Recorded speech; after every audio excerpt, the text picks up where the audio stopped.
Hey guys, in this video I'm going to show you how you use Visual Studio Code to create software for you. So let's say you want to create a new program in Visual Basic that will cycle from row 1 to 1000, but in column B you want to write what is in column A times 3, for example. So let's create a code in Visual Basic using Copilot or Visual Studio Code. So I'm going to create a new file. You can go to new text file. Once you go here, as it says here, press Control I to ask code to do something or start typing. If you start typing, you just have, free text. But let's press Control I and it prompts me, a little window here so I can ask Copilot what to do. So I want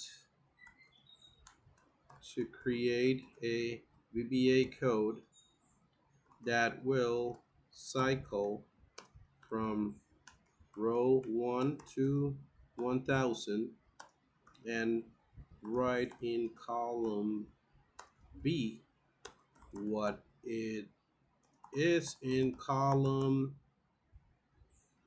A. And I click enter. As you can see, it created the code for me. Now let's just take a quick look for it. I'm gonna click accept.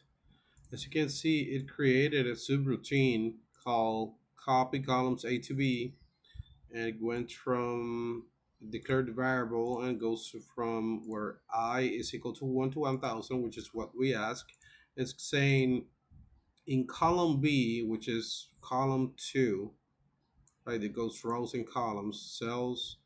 In this case, it will be start with 1, column 2, which is B.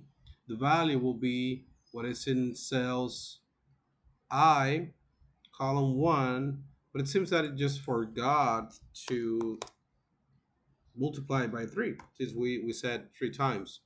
So if that's the case, you just modify the code, but as you can see, the heavy lifting is already done and you can start using this. All right, so I hope you like the video. See you in the next one.